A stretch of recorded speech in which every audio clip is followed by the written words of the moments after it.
Now entertain conjecture of a time when creeping murmur and the pouring dark fills the wide vessel of the universe. From camp to camp, through the foul womb of night, the hum of either army stilly sounds, that the fixed sentinels almost receive the secret whispers of each other's watch. If his cause be not good, our obedience to the king wipes the crime of it out of us. But if the cause be wrong, the king himself hath a heavy reckoning to make. When all them legs and arms and heads chopped off in battle shall join together at the... This story shall the good man teach his son. And Crispien shall ne'er go by from this day to the ending of the world. But we in it shall be remembered. We few. We happy few. We band of brothers.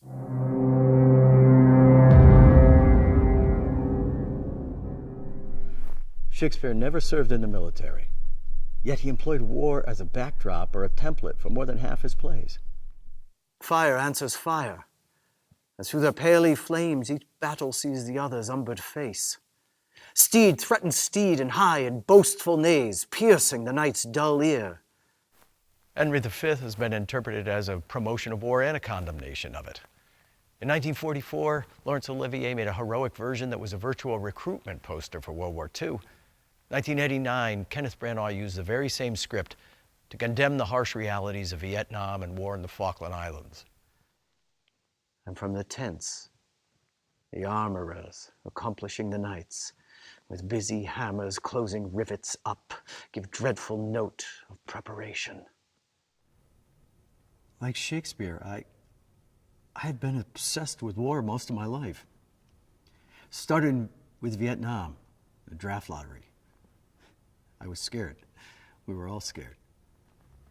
So you end up with stories like those of my friends Joe and Danny. Kids, 18-year-old kids, desperate, willing to do anything just to stay home. Like Bates, common man, and Henry V. That the morning which breaks yonder? I think it be. We have no great cause to desire the approach of day. We see yonder the beginning of the day. I think we should never see the end of it. I serve under Sir Thomas Erpingham. Good old commander. Most kind gentleman. What thinks he of our estate? Even as men wrecked upon a sand wish to be washed off with the next tide.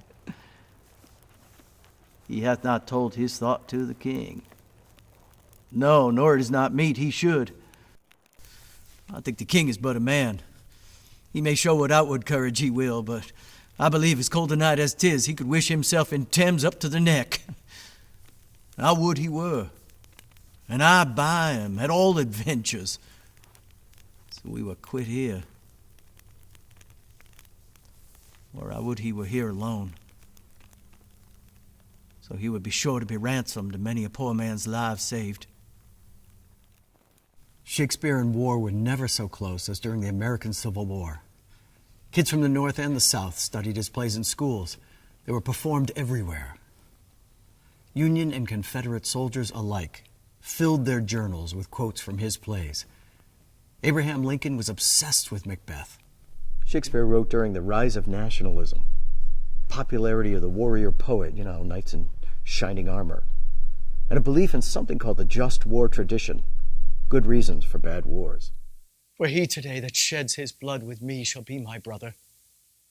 Be he ne'er so vile, this day shall gentle his condition. And gentlemen, in England now abed, will think themselves accursed they were not here. So what was he doing? Using war as a literary device, good guys, bad guys? I will not yield to kiss the ground beneath young Malcolm's feet, nor be baited with a rabble's curse. Or was he searching for something himself? Asking questions? Was he troubled by war? Aye, in this weak piping time of peace. I've no delight to pass away the time, lest to spy my shadow in the sun descant on mine own deformity. And therefore, since I cannot prove a lover to entertain these fair, well-spoken days, I'm determined to prove a villain and hate the idle pleasures of these days. I mean, think about it. Soldiers sacrifices for all of us, so if we're not going to go there, the least we can try and do is understand. And maybe that's what Shakespeare was doing. Maybe he felt like if he could bring war to the audience, he could bring understanding as well.